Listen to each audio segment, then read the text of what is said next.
Good morning. നമുക്കിന്ന് ചോറിൻ്റെ കൂടെയും അതുപോലെ തന്നെ പുട്ടിൻ്റെ കൂടെയും അപ്പത്തിൻ്റെ കൂടെയും ചപ്പാത്തിയുടെ കൂടെയും ഒക്കെ കഴിക്കാൻ പറ്റുന്ന ഒരു കടല മെഴുക്കുവരട്ടി ഉണ്ടാക്കിയാലോ. വളരെ സിമ്പിളായിട്ടുള്ള റെസിപ്പിയാണ്. അപ്പോൾ നിങ്ങളിങ്ങനെ കടല മെഴുക്കുവരട്ടി ഉണ്ടാക്കാറില്ലെങ്കിൽ ഉറപ്പായിട്ടൊന്ന് ട്രൈ ചെയ്യൂ കേട്ടോ. നമ്മുടെ കടല മെഴുക്കുവരട്ടി എങ്ങനെയാണ് തയ്യാറാക്കുന്നതെന്ന് നോക്കിയാലോ. നമുക്ക് നമ്മുടെ ഇൻഗ്രീഡിയൻസ് നോക്കാം. ഞാനിപ്പോൾ 1/2 കപ്പ് കടല 8 മണിക്കൂറോ അല്ലെങ്കിൽ ഓവർനൈറ്റോ സോക്ക് ചെയ്തെടുക്കാം. ഓവർനൈറ്റ് സോക്ക് ചെയ്തെടുക്കുകയാണെങ്കിൽ കൂടുതൽ നല്ലതാണ്, അല്ലെങ്കിൽ 8 മണിക്കൂറെങ്കിലും സോക്ക് ചെയ്തെടുക്കുക. പിന്നെ ഒരു വലിയ പിടി ഉള്ളി എടുത്തിട്ടുണ്ട്. ഈ ഒരു റെസിപ്പിക്ക് ഉള്ളി തന്നെ എടുക്കുക കേട്ടോ. സവോള എടുക്കുകയാണെങ്കിൽ ടേസ്റ്റ് കുറവായിരിക്കും. ഉള്ളി തന്നെ എടുക്കുക. അപ്പോൾ ആദ്യം നമുക്ക് കുതിർത്ത് വെച്ചിരിക്കുന്ന കടല ഉണ്ടല്ലോ, ഇത് നമുക്കൊരു കുക്കറിലേക്ക് മാറ്റാം. കുക്കറിലേക്ക് നമുക്ക് കടല മാറ്റിയതിന് ശേഷം കടലയ്ക്ക് മാത്രം ആവശ്യമായിട്ടുള്ള ഉപ്പ് ചേർത്ത് കൊടുക്കുക. കടല വേവാൻ ആവശ്യമായ വെള്ളവും ചേർത്ത് കൊടുക്കുക. ഒരുപാട് വെള്ളം വേണ്ട, കുറച്ച് വെള്ളം മതി. ഇനി നമ്മുടെ കയ്യിലുള്ള കടലയുടെ വേവനുസരിച്ച് ഒരു 4, 5, ചിലപ്പോൾ 6, 7 വിസിൽ വേണ്ടി വരും. അത് നമ്മുടെ കയ്യിലുള്ള കടലയുടെ കുക്കിംഗ് ടൈം അനുസരിച്ച് അത്രയും വിസിൽ വരുത്തി വേവിച്ചെടുക്കുക. ഇതിലേക്ക് വേറെ ഇൻഗ്രീഡിയൻസ് ഒന്നും ഇപ്പോൾ ചേർക്കാനില്ല. കടല കുക്കായി കഴിഞ്ഞിട്ടാണ് നമുക്ക് ബാക്കിയുള്ള കാര്യങ്ങൾ ചെയ്യാനുള്ളത്. അപ്പോൾ കടല കുക്കായി വരട്ടെ. അപ്പോൾ നമ്മുടെ കടല കുക്കാവുന്ന സമയത്ത് നമുക്ക് ഇതിലേക്ക് വേണ്ട കാര്യങ്ങൾ ചതച്ചെടുക്കാം. നമ്മൾ എടുത്ത് വെച്ചിരിക്കുന്ന ഉള്ളി ഉണ്ടല്ലോ, ഉള്ളി മിക്സിയുടെ ജാറിലേക്ക് മാറ്റാം. ഇതിലേക്ക് ഒരു 8-10 കറിവേപ്പിലയും ചേർത്ത് ചെറുതായിട്ടൊന്ന് പൾസ് ചെയ്തെടുക്കാം. ഇപ്പോൾ ഇതുണ്ടോ, നമ്മുടെ ഉള്ളിയും വേപ്പിലയും ചതച്ചെടുത്തിട്ടുണ്ട്. ഇത് നമുക്ക് മാറ്റി വയ്ക്കാം. പിന്നെ നമുക്ക് ഈ ഒരു റെസിപ്പിയിൽ തേങ്ങാക്കൊത്ത് ചേർക്കണം എന്നുണ്ടെങ്കിൽ തേങ്ങാക്കൊത്ത് ചേർക്കാം കേട്ടോ. ഞാൻ തേങ്ങാക്കൊത്ത് ചേർക്കുന്നുണ്ട്.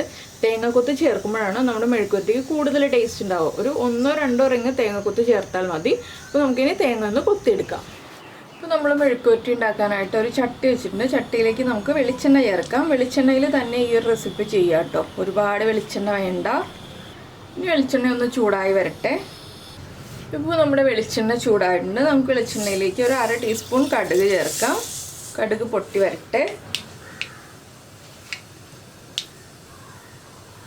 ഇപ്പോൾ നമ്മുടെ കടുക് പൊട്ടിക്കഴിഞ്ഞിട്ടുണ്ട്. നമുക്ക് ഇതിലേക്ക് കട്ട് ചെയ്ത് വെച്ചിരിക്കുന്ന തേങ്ങക്കൊത്ത് ചേർക്കാം.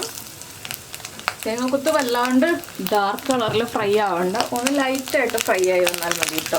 അല്ലാതെ ഫ്രൈ ആയിട്ടുണ്ടെങ്കിൽ നമുക്ക് കടിക്കുമ്പോൾ ബുദ്ധിമുട്ടായിരിക്കും. അതുകൊണ്ട് ചെറുതായിട്ടൊന്ന് ഫ്രൈ ആയി വരും. അത് ചെറുതായിട്ടൊന്ന് കളർ മാറി വരുമ്പോൾ തന്നെ നമുക്ക് ബാക്കിയുള്ള ഇൻഗ്രീഡിയൻസ് ഓരോന്നായിട്ട് ആഡ് ചെയ്ത് കൊടുക്കാം. ഇനി നമുക്കിതിലേക്ക് നമ്മൾ ചതച്ച് വെച്ചിരിക്കുന്ന ഉള്ളിയും വേപ്പിലയും ചേർത്ത് കൊടുക്കാം.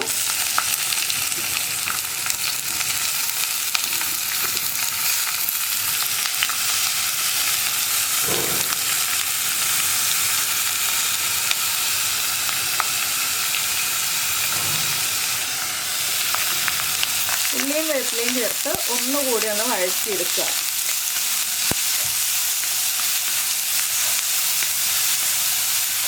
ഉള്ളിയും വേപ്പിലയാണെങ്കിലും നന്നായിട്ട് വഴറ്റുണ്ട് കേട്ടോ. വല്ലാതെ ബ്രൗൺ കളർ ആവണ്ട. ആ ഉള്ളിയുടെ റോ ടേസ്റ്റ് ഒക്കെ ഒന്ന് മാറി വരുന്നത് വരെ വഴറ്റിയാൽ മതി.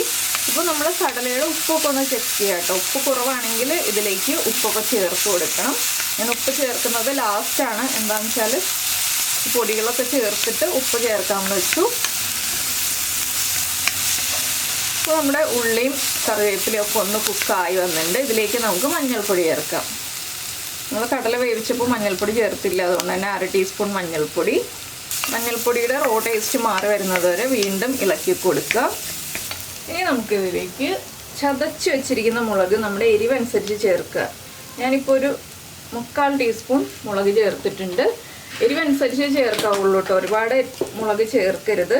ചതച്ച മുളക് തന്നെ ചേർക്കുക.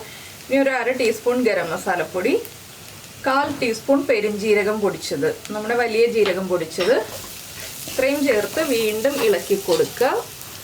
പിന്നെ നമുക്ക് കുറച്ച് കറിവേപ്പില ഇഷ്ടമാണെങ്കിൽ കൂടുതലായിട്ട് ഇതുപോലെ ചേർത്തോളൂ. ഇല്ലെങ്കിൽ നമ്മൾ ആദ്യം ഉള്ളിയുടെ കൂടെ ചേർത്തത് മതി.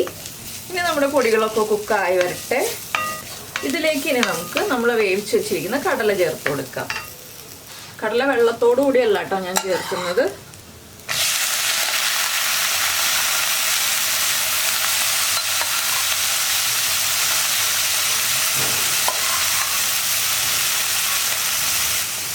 നമുക്ക് കടലയും കൂടി ചേർത്ത് ഇളക്കി കുറച്ച് വെള്ളം വേണം കടലയിൽ, ഒരുപാട് വെള്ളം വേണ്ട. എന്താണെന്ന് വെച്ചാൽ ആ മസാലകൾ കടലയിലേക്ക് ഒന്ന് പിടിക്കാൻ കുറച്ച് വെള്ളത്തോടുകൂടി മാത്രം ചേർക്കുക. ഇനി ആ മസാലകളൊക്കെ കടലയിലേക്ക് ഒന്ന് പിടിച്ചു വരാൻ 1 മിനിറ്റ് ഒന്ന് ഇളക്കി മിക്സ് ചെയ്യുക. കടല നന്നായിട്ട് കുക്കായിട്ടുണ്ടാവണം. ഇനി നമ്മൾ ഉപ്പ് ചെക്ക് ചെയ്യുക. ഉപ്പ് കുറവാണെങ്കിൽ ഉപ്പ് ചെറുതായിട്ടൊന്ന് ആഡ് ചെയ്ത് കൊടുക്കുക. ഉപ്പ് ആവശ്യമാണെങ്കിൽ മാത്രമേ ആഡ് ചെയ്യാൻ പാടുള്ളൂ, ഇല്ലെങ്കിൽ ഉപ്പ് കൂടിപ്പോവും. കടല ചേർത്തിട്ട് നന്നായിട്ട് ഇളക്കി മിക്സായി വരുമ്പോൾ നമ്മുടെ മസാലയിലേക്കും കടലയിലുള്ള ഉപ്പ് പിടിച്ചു വരും. അപ്പോൾ നമ്മുടെ കടലമെഴുക്ക് വരട്ടി ഇതാ റെഡിയായി. ഇത്രയേ ഉള്ളൂ. അപ്പോൾ എല്ലാവർക്കും ഈ റെസിപ്പി ഇഷ്ടമായി എന്ന് വിചാരിക്കുന്നു. ഇഷ്ടമായി എന്നുണ്ടെങ്കിൽ ഒന്ന് ലൈക്ക് ചെയ്യാനും കമൻറ്റ് ചെയ്യാനൊന്നും മറന്നുപോയില്ലല്ലോ. പിന്നെ നമ്മുടെ ചാനൽ ആദ്യമായിട്ട് കാണുകയാണെങ്കിൽ നമ്മുടെ വീഡിയോ പ്രസൻറ്റ് ചെയ്യുന്ന രീതിയൊക്കെ ഇഷ്ടമായി എന്നുണ്ടെങ്കിൽ നമ്മുടെ ചാനലൊന്ന് സബ്സ്ക്രൈബ് ചെയ്ത് സപ്പോർട്ട് ചെയ്യണേ. ഇത് നമുക്ക് ചോറിൻ്റെ കൂടെ കഴിക്കാം, പുട്ടിൻ്റെ കൂടെ കഴിക്കാം, അപ്പത്തിൻ്റെ കൂടെ കഴിക്കാം. അങ്ങനെ നമുക്ക് ബ്രേക്ക്ഫാസ്റ്റിനും ലഞ്ചിനും ചപ്പാത്തിയുടെ കൂടെ ഡിന്നറിനും ഒക്കെ കഴിക്കാൻ പറ്റിയ റെസിപ്പിയാണ്. അപ്പോൾ എല്ലാവരും ട്രൈ ചെയ്ത് നോക്കുമല്ലോ. നമുക്ക് നമ്മുടെ അടുത്ത റെസിപ്പിയുമായിട്ട് അടുത്ത ദിവസം വീണ്ടും കാണാം.